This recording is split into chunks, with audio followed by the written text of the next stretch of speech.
Jai Baba.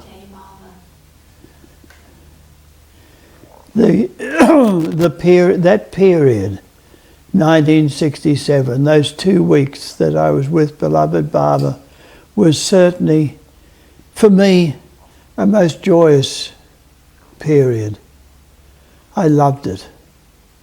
Yes, there were the moments when I was sensitive enough to feel Baba's physical suffering, the deterioration in his body, and yet from that moment when he said, "Bill looks like one of the Mandali," I was treated like that. There just seemed to be there was no distance between them and me, and when I was with Baba, I was just simply one of them. It really was. When I think back, it was wonderful how they accommodated me. Beloved Baba accommodated me and accepted me. I loved it that he didn't single me out. I had no physical contact with him except for that time on his birthday when I kissed him on the cheek, wishing him happy birthday. That was the only occasion. And yet he was so much with me. And I felt so much at home with him that the physical contact didn't matter. Yeah. Real brotherliness. Yeah. Yeah. Yes. Not only those hours with Baba,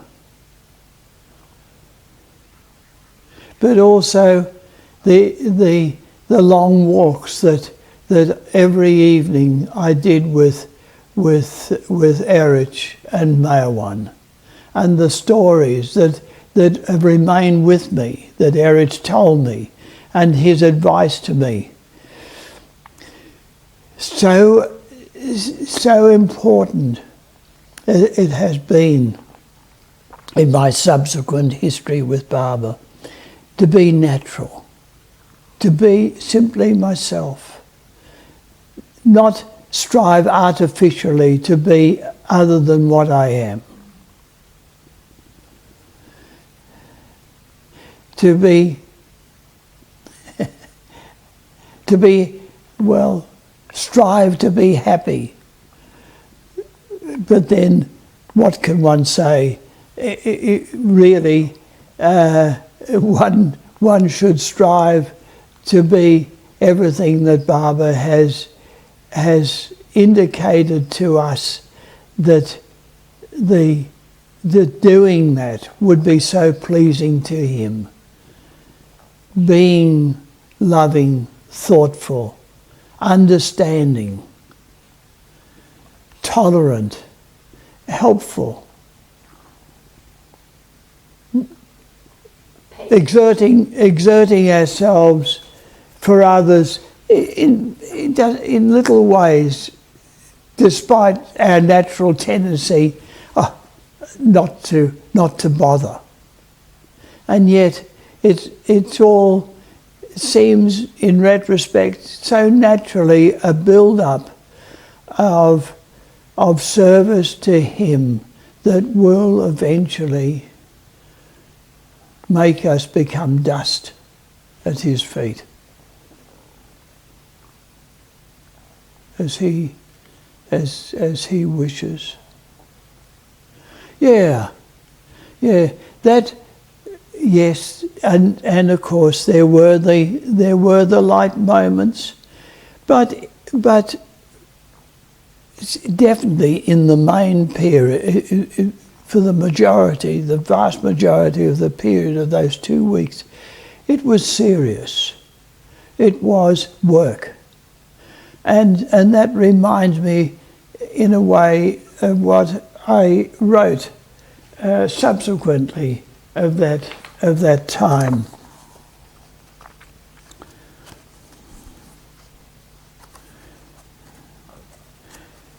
I saw beloved Baba physically 5 times during the period 1954 to 1967, and while he remained absolutely God and Master, he changed during that period physically, in appearance and in outer responsiveness to his creation. For me, during my time with him in 1958, 1962 and 1967, he seemed to be gradually withdrawing more and more from the world, outwardly at least, while his suffering intensified. This seemed particularly so during the 2 weeks I was with him in Mayrazad, as I'm talking about it now, in 1967. When he laid down that the spiritual path is love and service, he lived this to the hilt, without consideration of the cost to his body. He was the master whip who set a cracking pace for all with him. Now he is broken in health, the lightning hidden behind veils of pain. Now how he is master and helpless man at one and the same time. How frail, infinitely weary, infinitely sad, racked by physical infirmities and injuries, stomach ruined by a lifetime of fasts and neglect, and yet how infinitely God in human form. Lord of the universe, contained in illusion, in a deteriorating cage. That was how he appeared to me during those 2 weeks.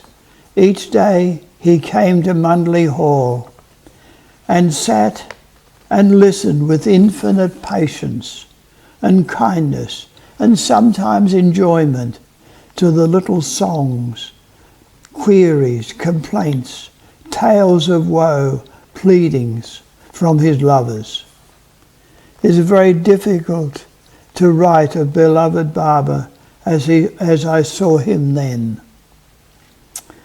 But I remember the slow, uneven, and yet not ungraceful walk in the hall before sitting down, the neck brace, the very pale complexion.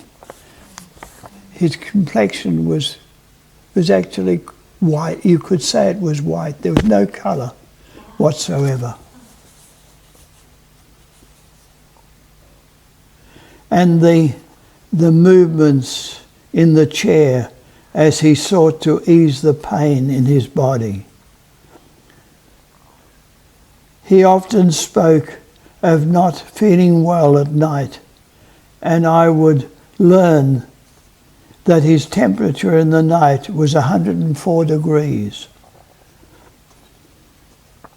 In the morning 102, yet he would come saying, I came because of Avatar's abode and because Bill is here. I noted on another day his words, I am infinitely tired. I have put my heart into Avatar's abode, and now it has told upon my health. Yet he made that the day, his work, the atmosphere, so very natural. I forgot his condition. He was simply the master at work in his office. The concentration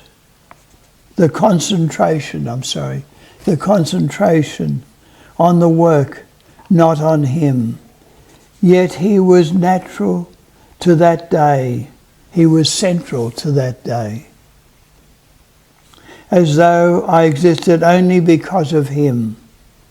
He became the pivot of my existence on that day, in that setting, and no one else mattered unless he drew attention to one of the others. And that was certainly my experience with Baba. It was so natural. Not that I, and nor am I conscious, I'm sure that the others were the same, that we just sat naturally and things were discussed, and we would look to Baba for approval or to go on or to stop in a very natural way, and in those moments I would see again the weariness, the physical pain, and yet not obvious. He wasn't grimacing, and yet you were. There was a natural forgetting and awareness, as it were, at the one and the same time.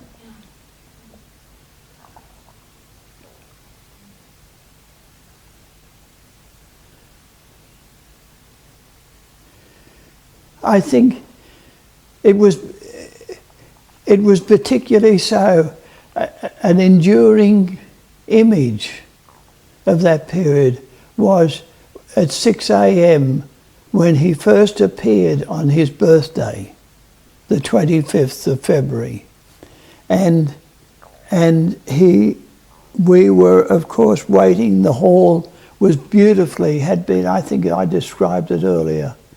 The hall was beautifully decorated by the Indian servant boys who were just like part of the family. They weren't servants, they just seemed to be, as I say, a very natural part of the household, just one of us. And yet, yeah.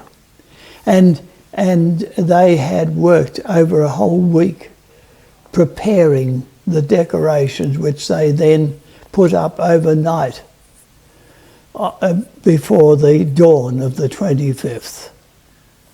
And Baba came in and appeared at the door, having been brought over from his bedroom.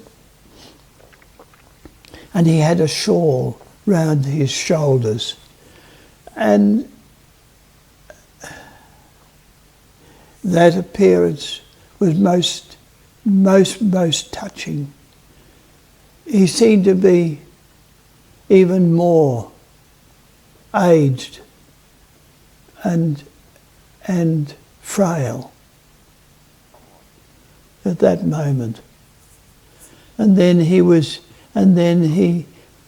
so loving and responded so beautifully to the work that the Indian boys had done, and how he gave every appearance of being happy when we all sang happy birthday to him. And perhaps he embraced the boys for their work, but not us, not the men Mundley and myself.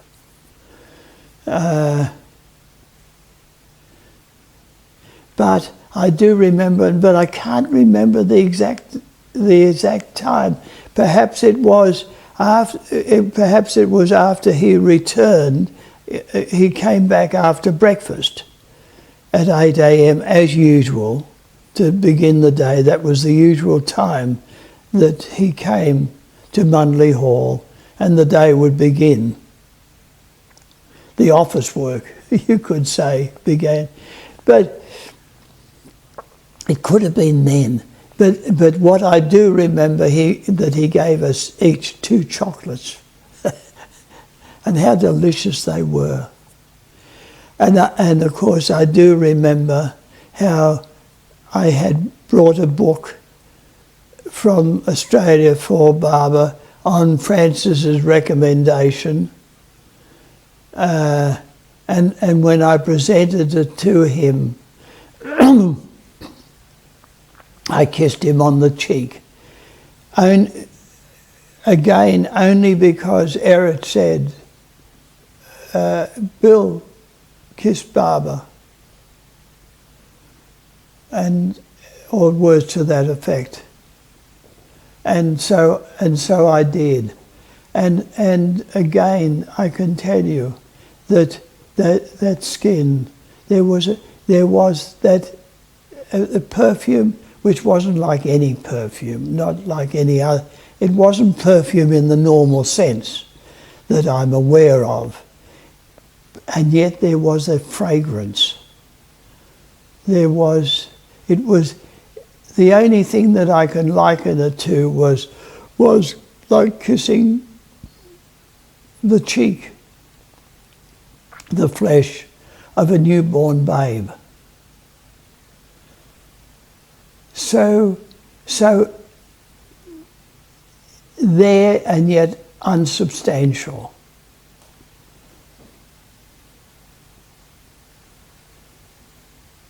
Yeah.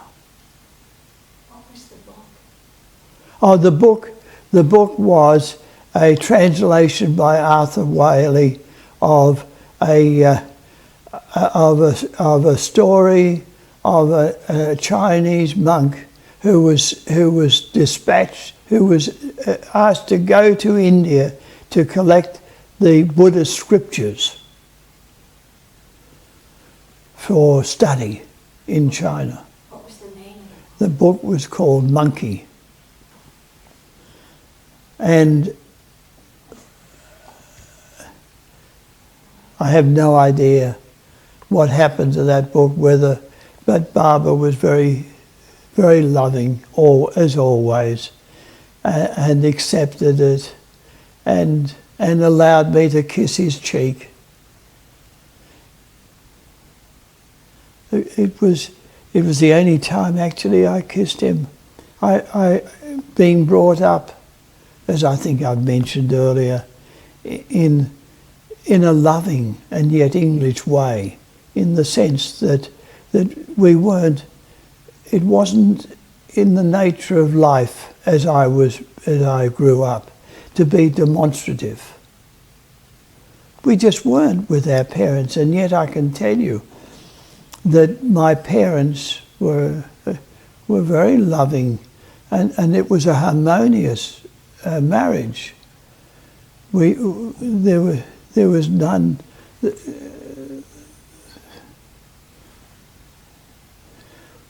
I had no sense of tension, of unhappiness, of ill will in the family at all, in the household. No. Yeah. So his skin, but what about his hair? Oh yes, and in kissing his cheek, I happened to encounter at the same time a couple of hairs that were trailing down, and again, it was like, well, all I can say was a strand of silk. It was so fine. Yeah, I'm so glad I had that opportunity, because that's certainly the sense of that kiss, the sensation, and what came to me from the effect of that has stayed with me. Now, at the same time, as I've said, there was that, and that sense of Barbara's suffering, and yet it was only on odd occasions that perhaps it would come through to me. And yet I have to confess now that in retrospect it means so much more to me now than it did then. There is no question that he didn't allow any artificial, anything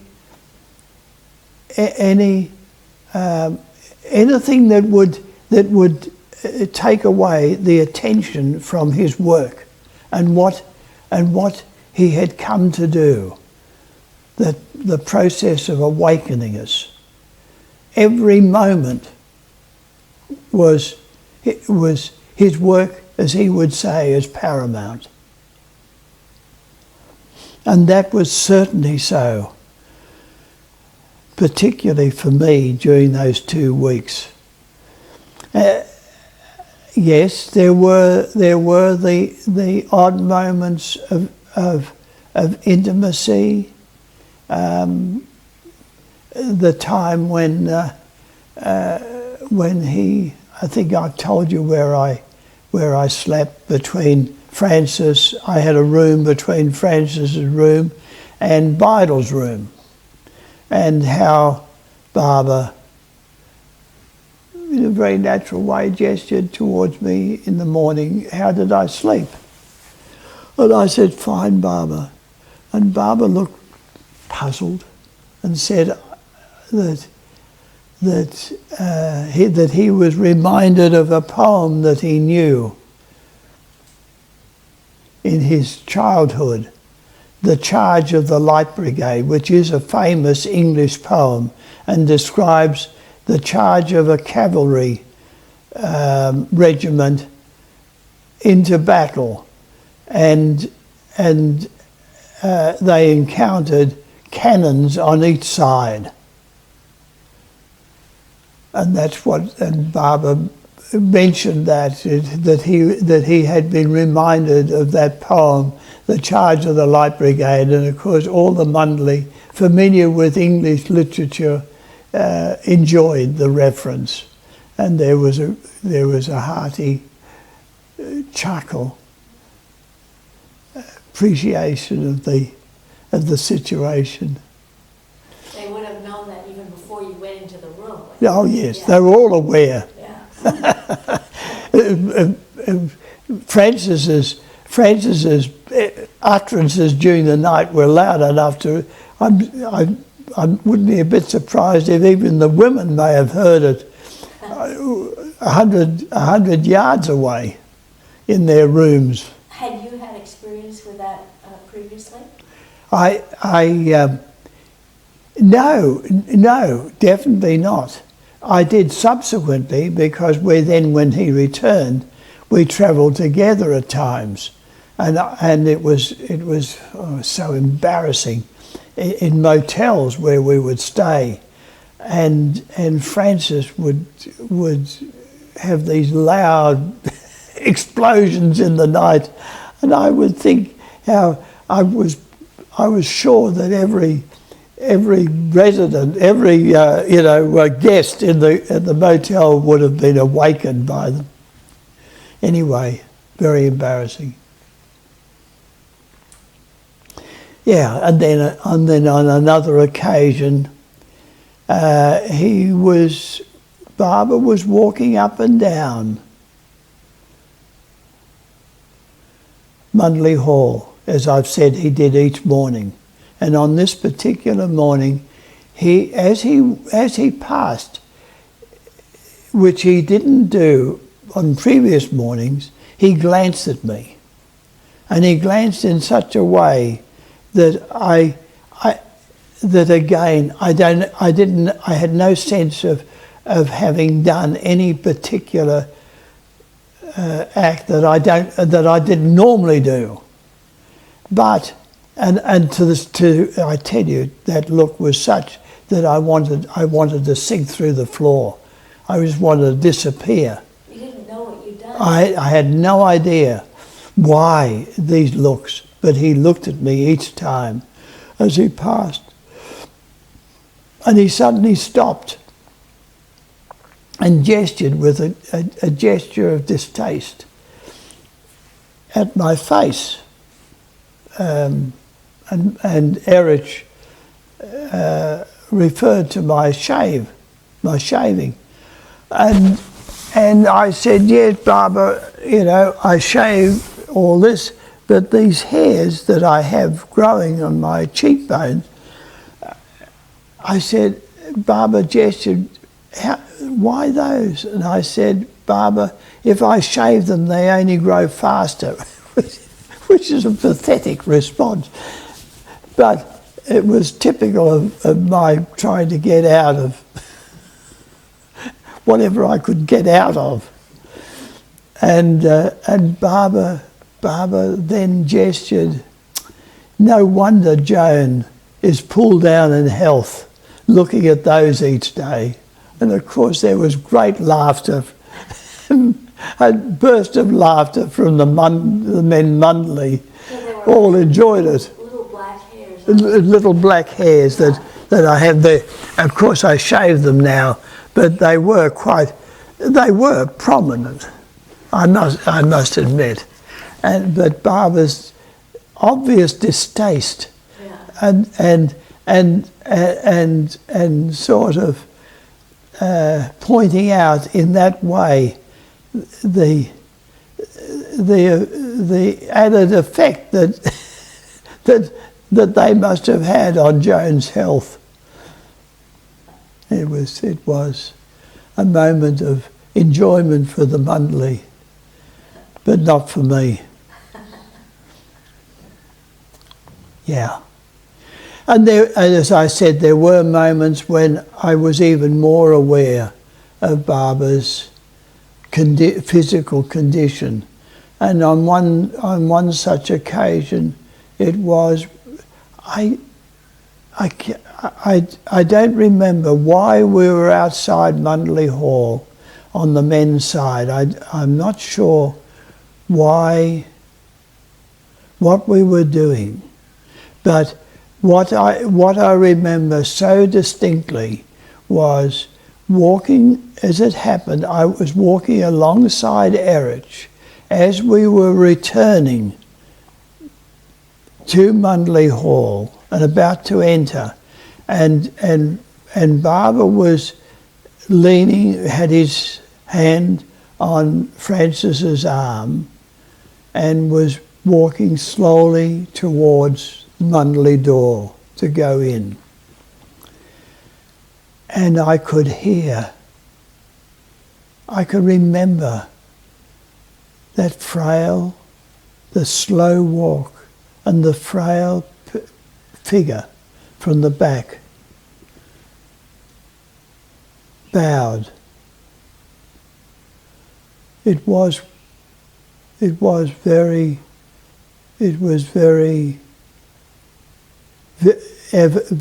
evident, his condition, and I heard Erich say, as it were to himself, "Oh, poor old man, poor old man."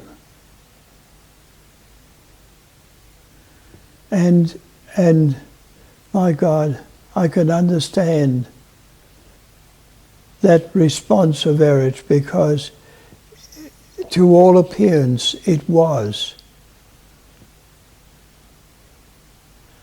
an old man in front of us. But what, of course, made it so poignant and deeply affecting was at the same time the awareness of how much Erich and the others, how much Erich loved Barbara.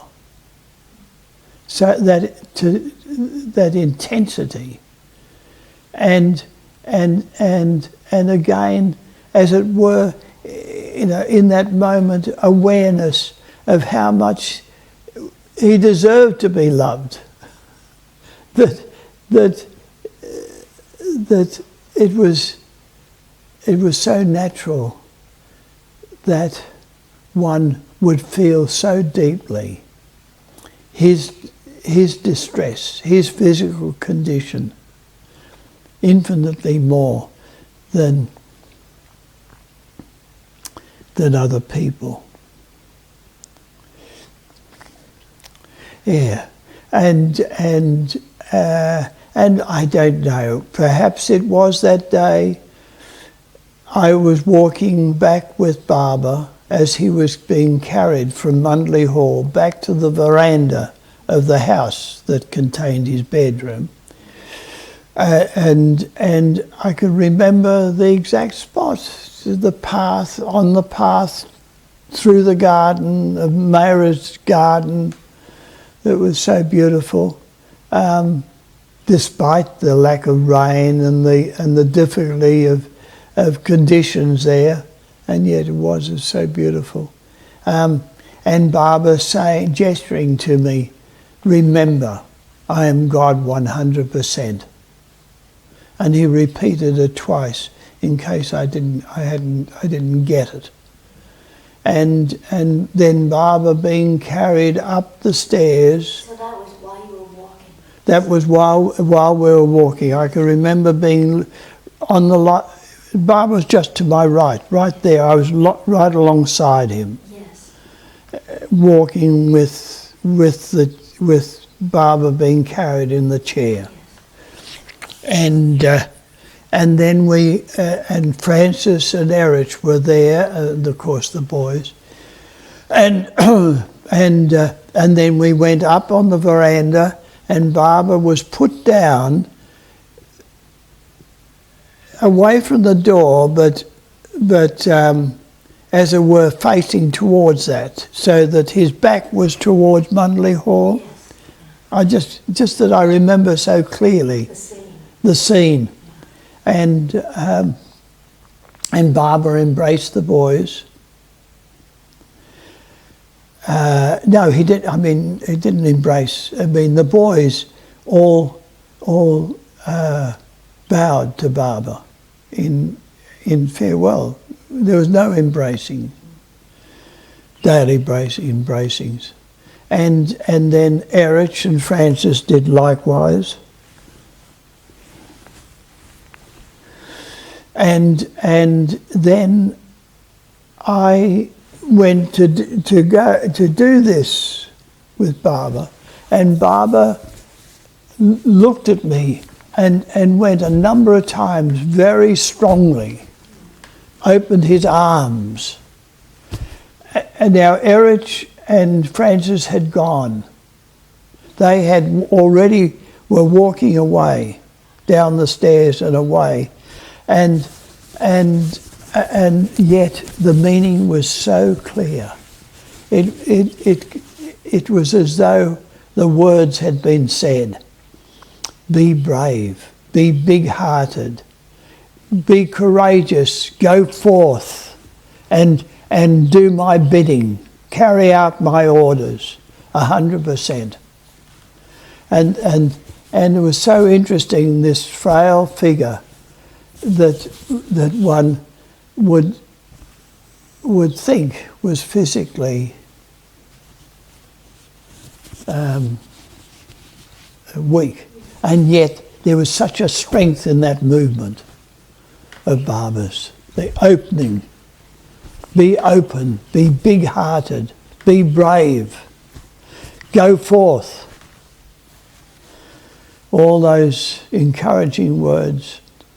And so they stay with me and do inspire me to continue to try to do that. They work on you. They work on me, yeah. All right, Jai Baba. Jai Baba. You know, of course, those days in 1967, I mean, really, I go back, I can't help but go back to the first day. And the statements that Baba made were so precise and clear. It was like it was like pronouncements. Francis, hand Avatar's abode over to Bill. Like these were the first things he said to you. That was after Bill looks like one of the Mundley. Oh, okay. That was the first thing. Yeah. And that made you feel relaxed. And then I sort of relaxed, and as it were, that incredible feeling. All of a sudden, oh, I belong. I'm home. I'm here. And it seemed to be so natural that I should be there. And yet I had been, of course, as I told you, so building up, nervous, apprehensive, knowing that this was a step, as it were, into an unknown world, an unknown sphere. This I knew was not like this would be the moment of initiation into a life that was not like the life that I had lived up to that point. And yet, don't let's make it too dramatic. And yet that was the incredible sense of it. and those pronouncements, they were so short and clear and precise. Francis, hand Avatar's abode over to Bill. Francis is free. So precise and clear. Barbara and Bill are bound. Australia is between Barbara and Bill. Did Francis ever say anything about that? No. No. No.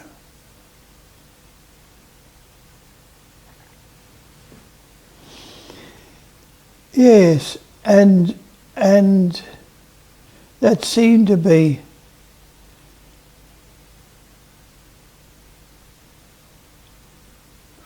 so clear, precise. There was no, it was, as I say, it was like a pronouncement. It wasn't something to be discussed or talked about. Right. Yeah. Anyway, that was the first day, and it's so interesting looking back how each day it was so natural. The hours that we each morning, there were the afternoon, but not generally. I was given things to do in the afternoon, as I think I've mentioned earlier.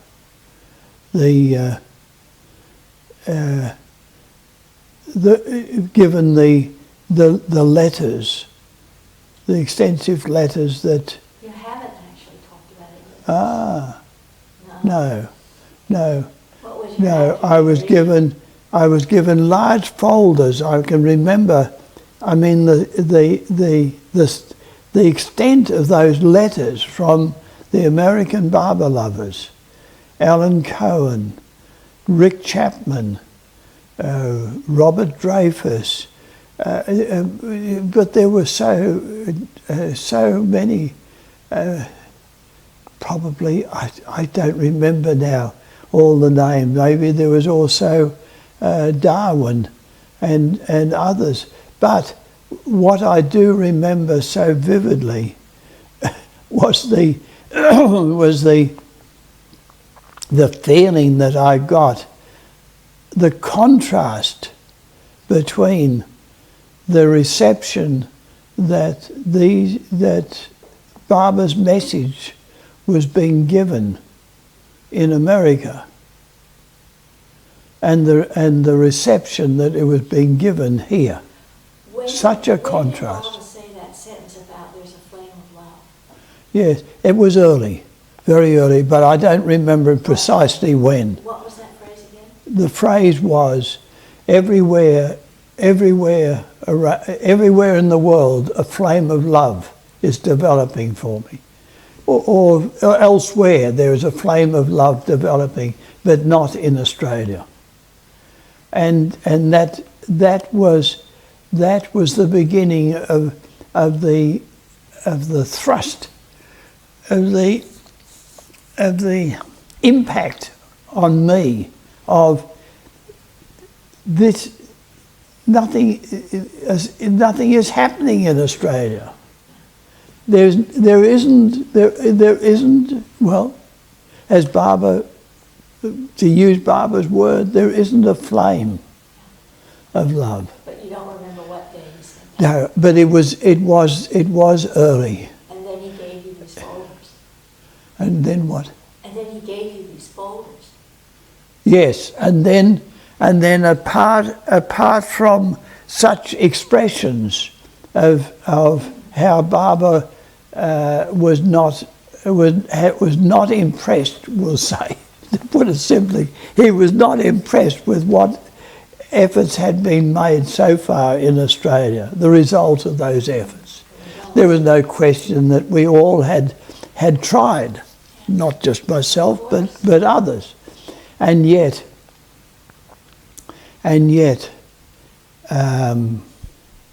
how little was the degree of activity, ardent activity in his name that was being exhibited here. And yet, and then I was given these letters that just illustrated so incredibly the opposite in America. And it certainly bears out what Barbara has said, that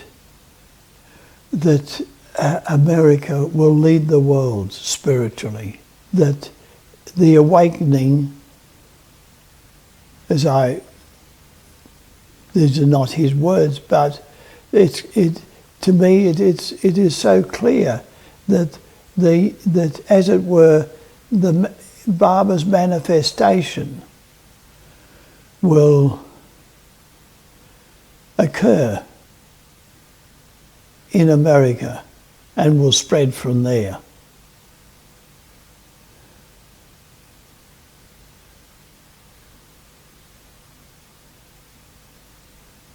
And it's interesting when, apropos of Avatar's abode and the difficulties, the conflicts that arose here, and Erich's comment that it was in the very soil.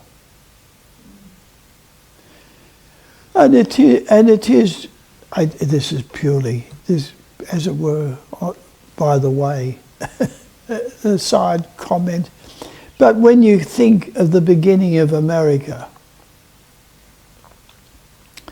the degree of maturity of the American Indian tribes, and then the beginning of the invasion by the Europeans, and that was very much a spiritual invasion, a fleeing of people who were seeking to hold to their beliefs in God, their understanding of love for God, which was being disputed, being sought to be changed by others in Europe. And so there was, and it's symbolized by the reception that those pilgrims received when they first arrived, and the assistance the American Indians gave them to establish themselves. And again, you could say symbolised by the Thanksgiving Day that's celebrated each year in America. Anyway, be it as it may, the thing is that in 1967 I was hit with these long letters that detailed the incredible enthusiastic response which the Barber lovers were being given by at their meetings, the TV programs, and public meetings, and the follow-up of people seeking more information, books, literature, the response in the New York Fair in the middle in the 1960s, and how of the leaflets that were handed out, so many.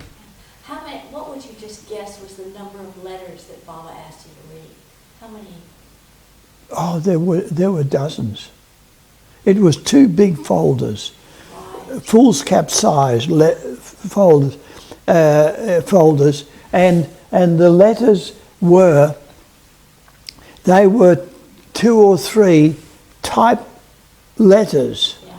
giving details. 3 pages each. Yeah, 2 to 3 pages, maybe 4. They were also long letters which detailed. It wasn't just, hundreds came.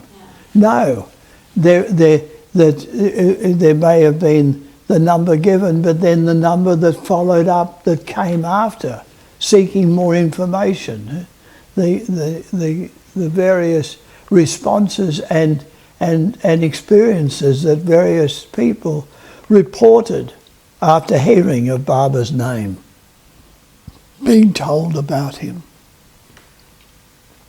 Yeah. Anyway, that hammered at me too. That the contrast of what I was reading about from America particularly, and what my experience had been in Australia, and of course that all led, as I've said earlier, finally led to me saying to Erich one evening, Erich, it's quite obvious that I'm not the man for Baba to awaken Australia to his love. He needs a better man than me. And Erich encouraging me to speak to Baba, to tell him. Again, I owe so much to Erich, so much in terms of that, the openings that he gave me, the reminders to me of the way in which one can approach Baba, how one should be natural.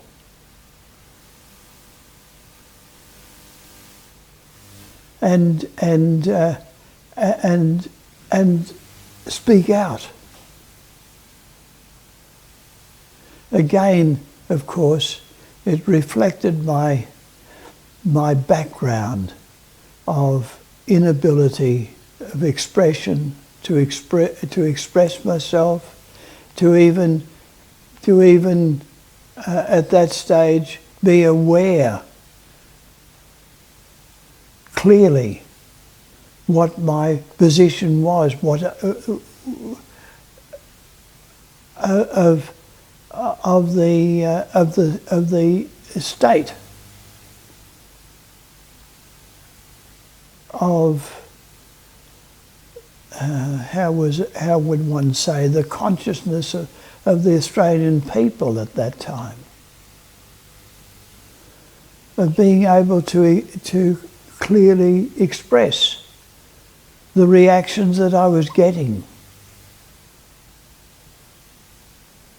You weren't used to it. I was not accustomed to it.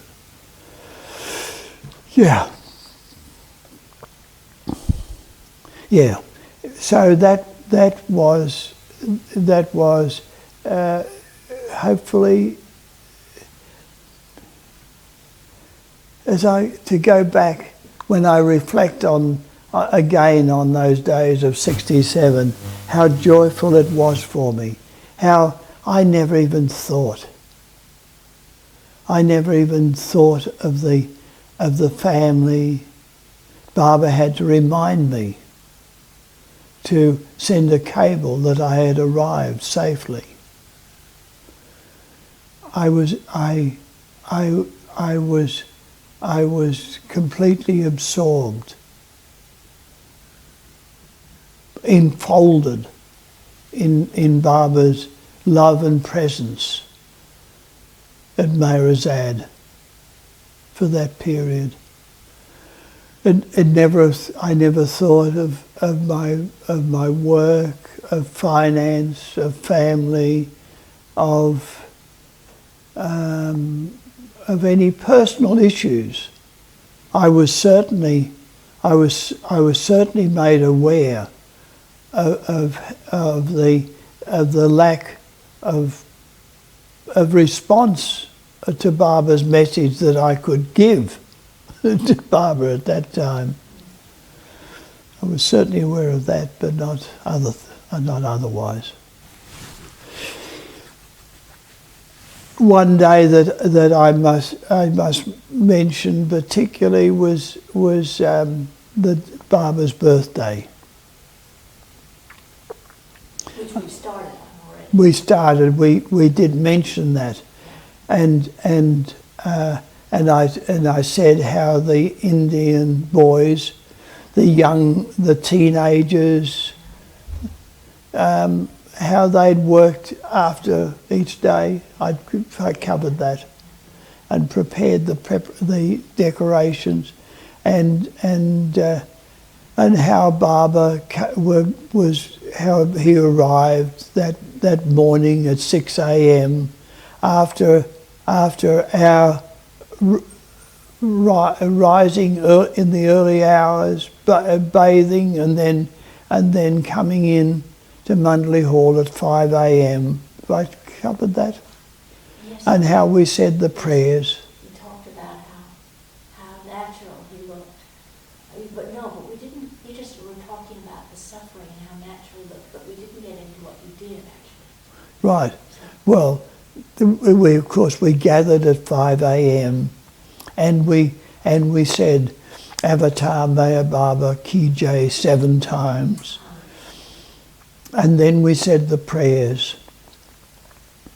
And then the generator had been provided, had been hired for the day. And so then devotional songs of love for God were continually played for periods. Not, of course, when Barbara was working in Mundley Hall, but at other times it was played, and of course among the recordings was my 2 daughters, Ruthie, as she was known then, and Jenny, singing some of Francis's songs. Yeah. And that was again played when Barbara was there in Mundley Hall, and that I've told you how